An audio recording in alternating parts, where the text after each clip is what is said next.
Eh, Assalamualaikum warahmatullahi wabarakatuh. Om Swastiastu, Namo Buddhaya. Salam kebajikan bagi kita semua.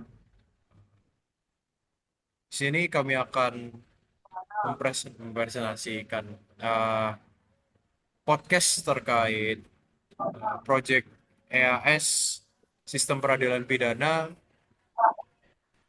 Sebelum itu kami akan memperkenalkan diri terlebih dahulu.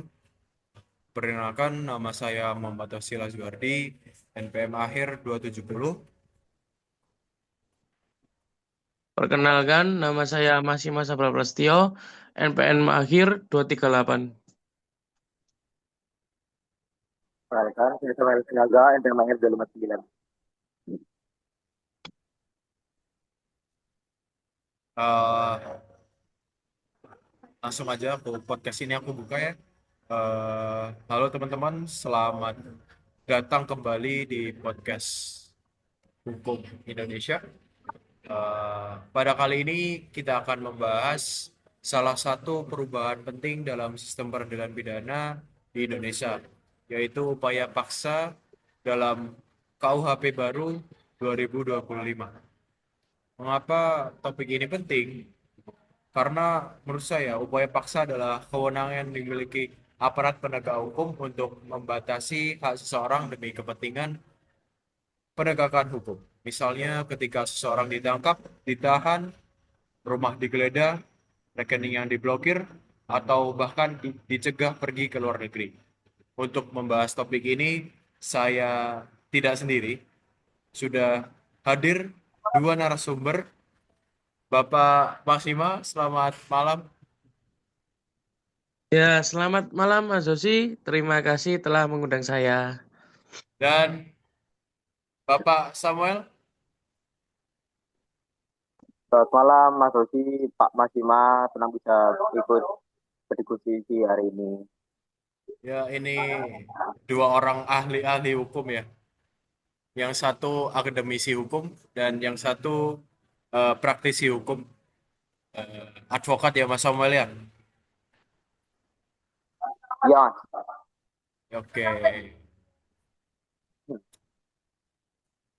Untuk yang pertama, kalau mendengar istilah upaya paksa nih, masyarakat biasanya langsung berpikir bahwa oh, seseorang pasti bersalah.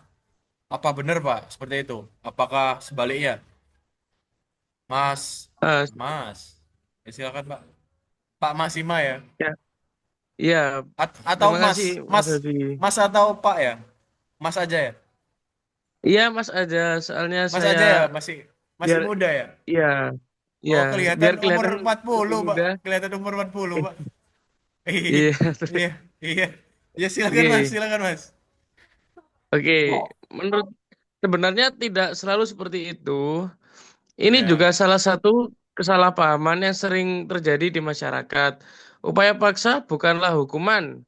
Upaya paksa adalah merupakan tindakan yang diberikan oleh undang-undang kepada aparat penegak hukum untuk membantu proses penyidikan, penuntutan, dan pemeriksaan perkara pidana. Seperti itu, Mas Susi. Jadi tujuannya bukan menghukum ya Pak. Iya, betul sekali, Mas Susi. Tujuannya adalah untuk Sorry Mas. memastikan proses hukum berjalan dengan baik.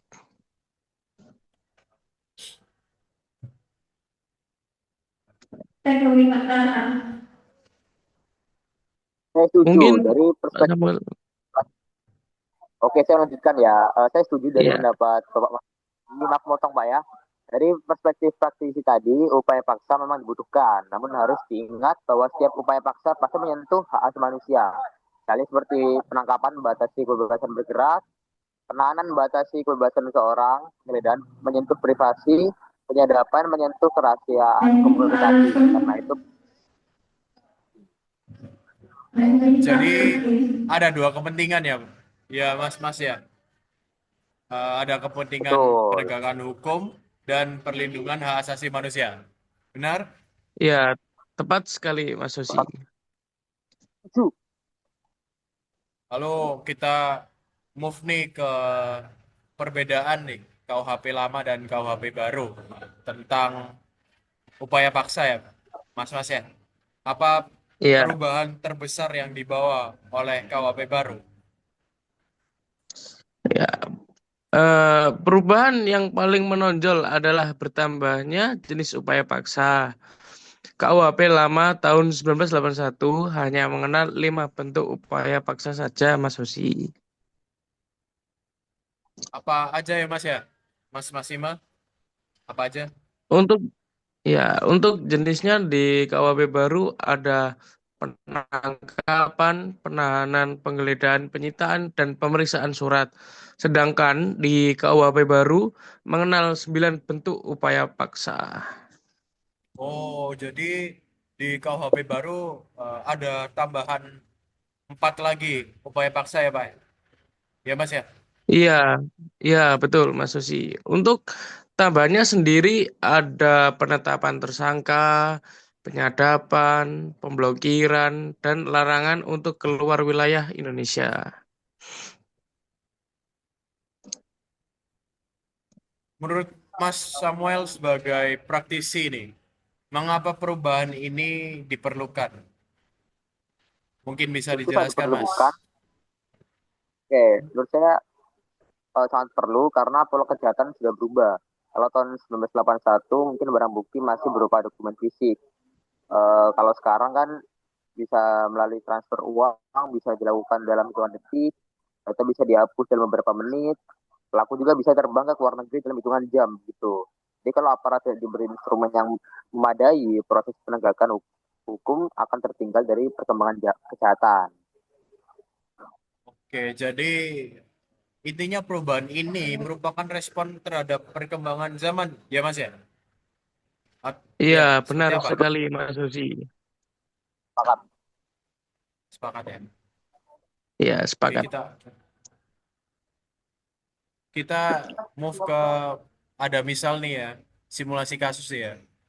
Eh misalnya ada dugaan korupsi proyek pembangunan jalan senilai 150 miliar ya.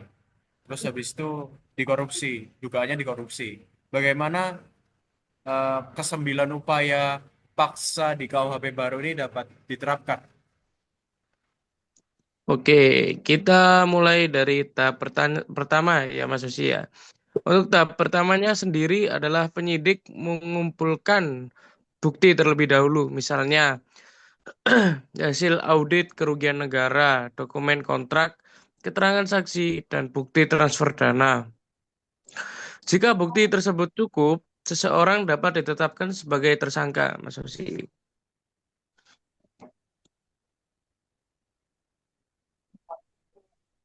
Lalu mengapa penetapan tersangka sekarang termasuk upaya paksa? Mungkin Mas Samuel. Uh, Oke, itu memiliki dampak yang sangat besar. Itu seorang menjadi tersangka itu reputasinya bisa rusak, kadernya bisa terhenti, jabatan bisa dicopot, kepercayaan masyarakat bisa hilang. Oleh karena itu, penetapan tersangka tidak boleh sembarangan. Gitu. Oke, kita mau ke tahap kedua, penangkapan ya.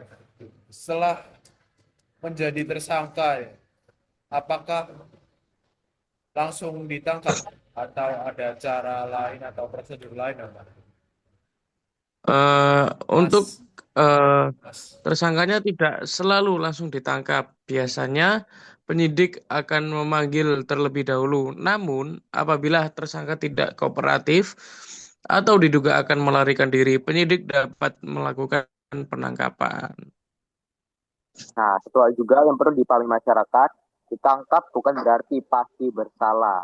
Banyak orang menyamakan penangkapan dengan vonis, padahal status hukumnya masih terduga, bukan pelaku.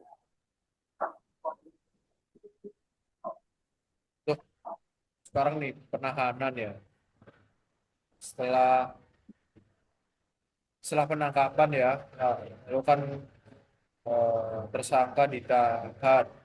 Apa perbedaannya penangkapan dan penahanan itu? Mungkin bisa Eh, dijelaskan. mungkin dari ya, mungkin dari penangkapan sifatnya hanya sementara, sedangkan penahanan berarti menempatkan tersangka di rumah atau tempat tertentu selama proses hukum masih berlangsung. Kenapa seorang itu boleh ditahan, Mas? Apa alasannya? Ya, seseorang dapat atau boleh ditahan jika ada kekhawatiran bahwa ia akan melarikan diri, menghilangkan barang bukti, mengulangi tindak pidana, atau mengganggu saksi-saksi. Jadi karena itu tangkap ditahan. Banyak masyarakat menganggap kalau tidak ditahan berarti kebal hukum, padahal tidak demikian.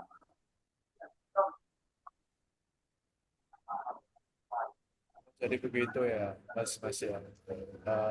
Buat selanjutnya, penggeledahan itu gimana sih, Mas?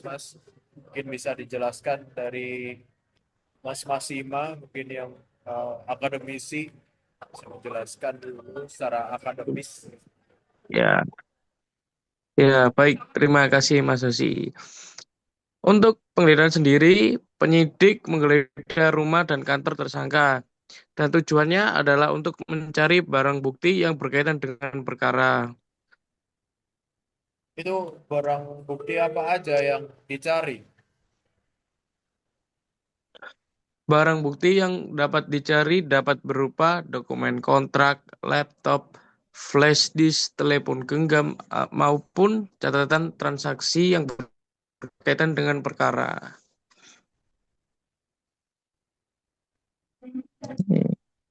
Saat ini penggeledahan tidak hanya mencari barang fisik, tapi juga bukti digital.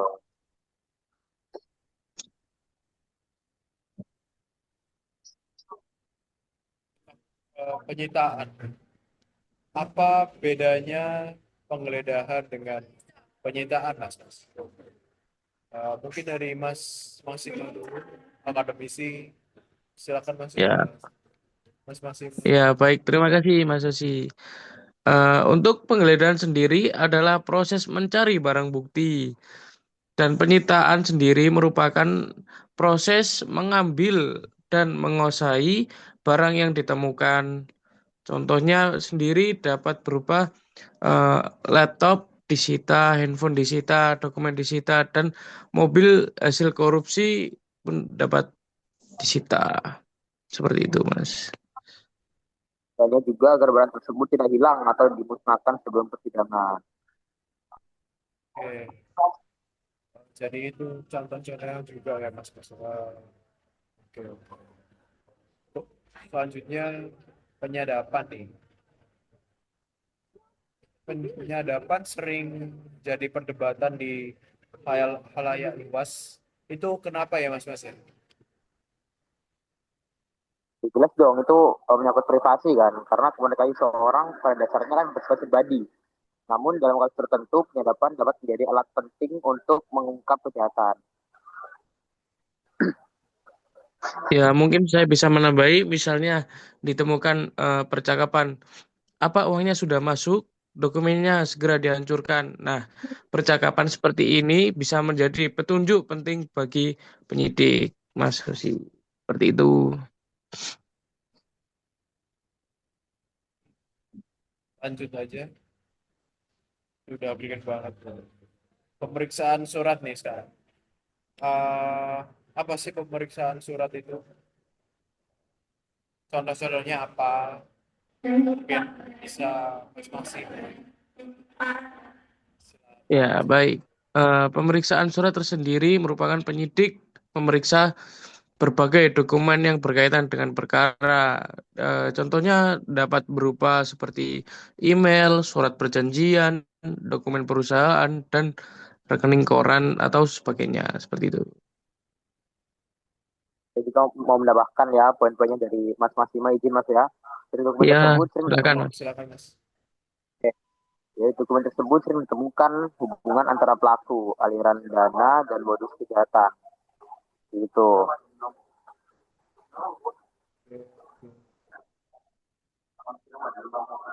Lanjut nih langsung ke pemblokiran.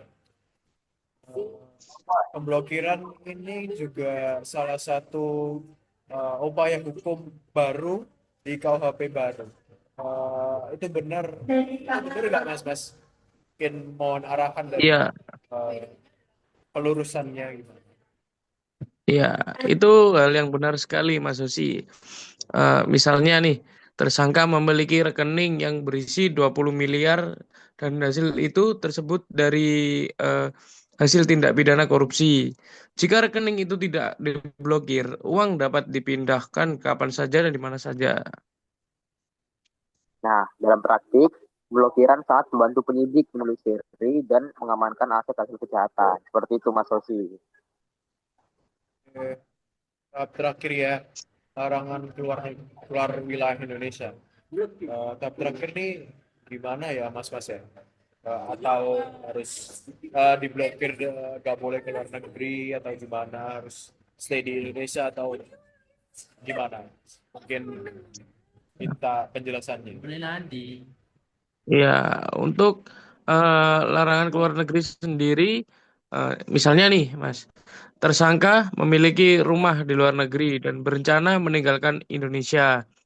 Penyidik tersebut dapat meminta agar yang bersangkutan dicegah bepergian ke luar negeri, seperti itu.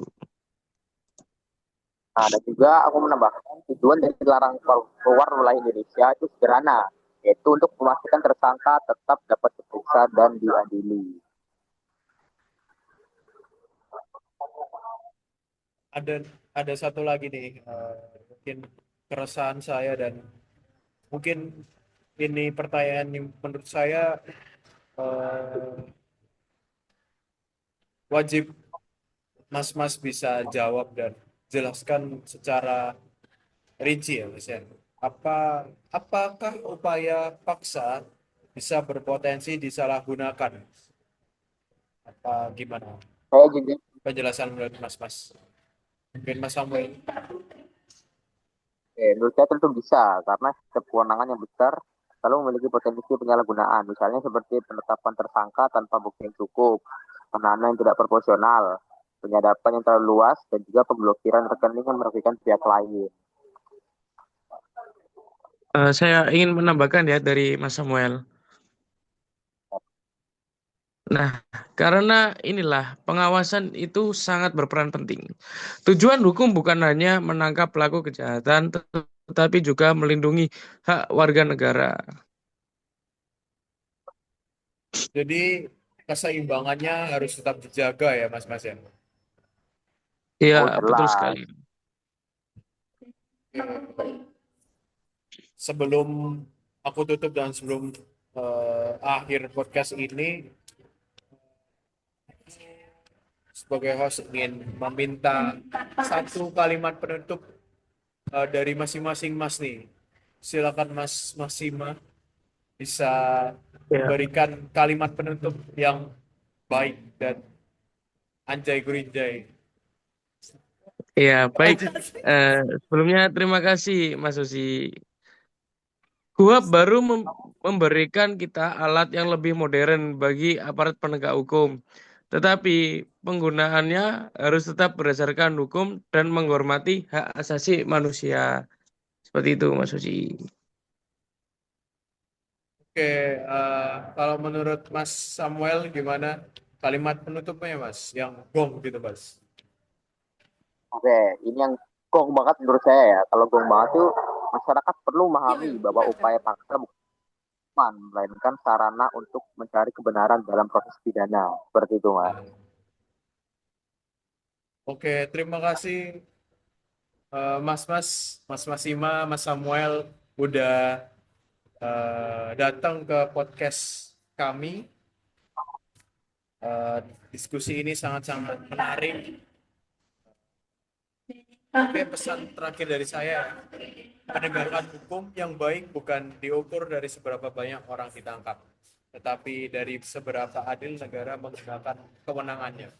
Upaya paksa harus menjadi alat mencari kebenaran, bukan alat penyalahgunaan kekuasaan. Terima kasih dari saya. Terima kasih. Terima kasih Mas. Mas, selamat malam. Ya, terima Selamat kasih Mas Suci. malam. Selamat malam.